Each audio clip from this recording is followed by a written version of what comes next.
So if Allah guides a person to Islam through you, you will get a lot of reward, but you're only going to get the reward if that person goes on to practice Islam and be a Muslim.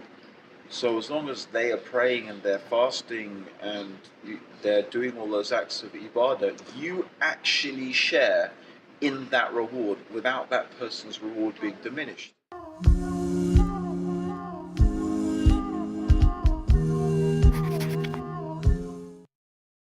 Okay, Assalamu alaikum, Shaykh. Wa alaikum assalam. Thank you for joining us.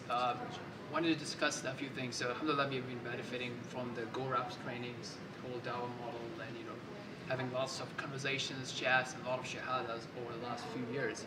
But if you start looking for the number of people who take the Shahadah and how many of them establish even one salah per week, that ratio is very low.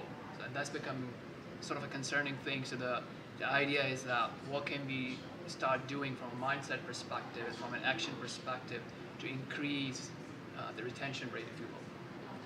So I would like to ask you that when we are inviting people to Islam, what is our primary goal? Well, I think the important thing to remember is why are you giving dawah in the first place? One of them, I guess there's two main reasons why one would give dawah. Two good reasons. Number one is to fulfill an obligation. And I suppose from that perspective, if you've given a person dawah, you've fulfilled your obligation of passing on the message, which is a good thing. But another very strong reason why people might want to get involved in dawah and get involved in it seriously in a persistent, consistent level is because of the rewards involved. But the rewards are ultimately really only linked to those people practicing Islam. So if Allah guides a person to Islam through you, you will get a lot of reward, but you're only going to get the reward if that person goes on to practice Islam and be a Muslim. So as long as they are praying and they're fasting and they're doing all those acts of ibadah, you actually share in that reward without that person's reward being diminished.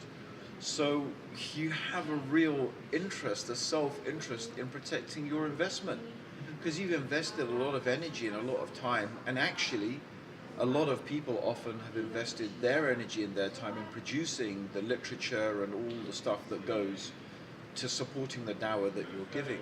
So there is a real self-interest in terms of an ajr perspective of ensuring that not only do those people take Shahadah, but they stay Muslims and they are good Muslims who are persistent with, following their religion. So I think that's the main reason that we have to make sure that we invest in looking after them properly.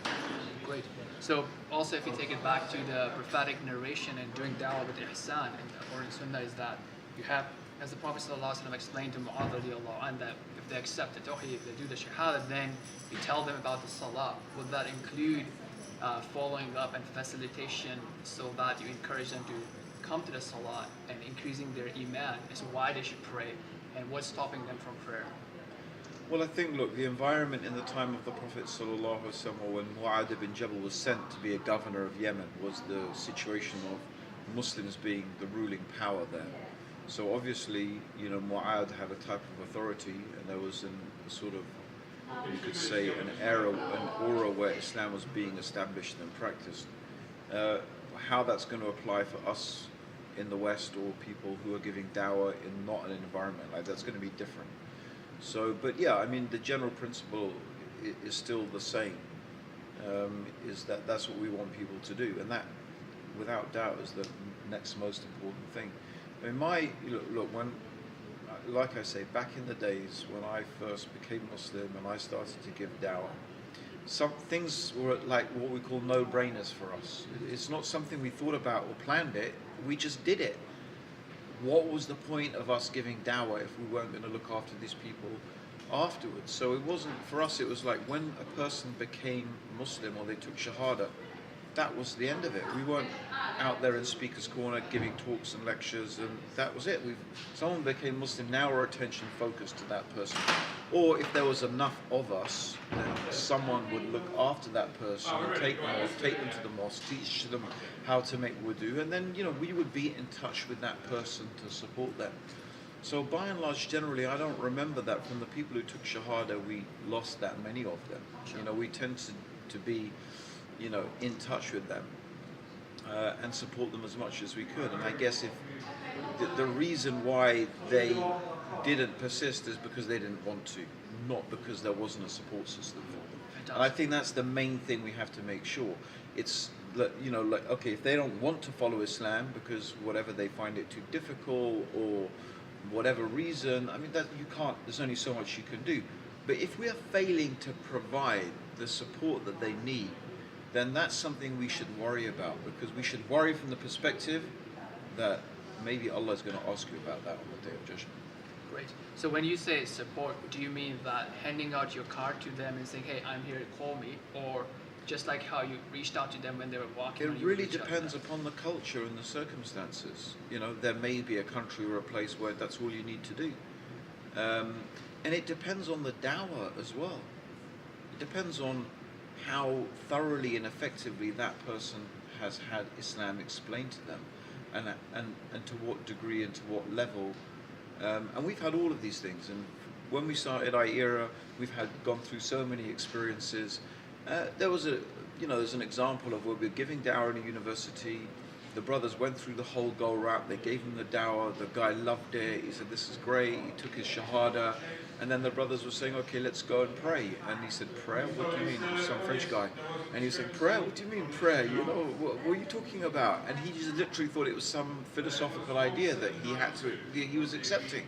And then we realized that actually there was something missing from our dawah. We had to make it clear to them what becoming a Muslim actually entailed before we invited them to take the Shahadah. So again, it sort of depends a little bit upon how the dawah is given. So it's one of these things, how long is a piece of string? So the care is going to depend upon the person you are talking to, the environment in which you are in.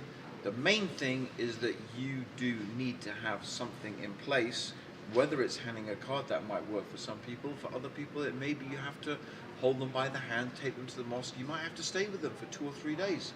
It really depends.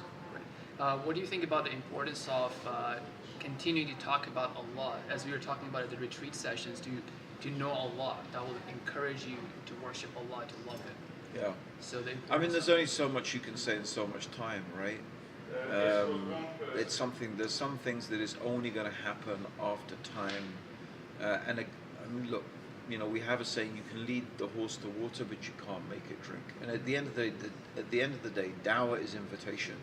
Whether it's the actual dawah of inviting a person to be Muslim, or the further dawah of inviting them to practice Islam, what can we do? We can pass on the information.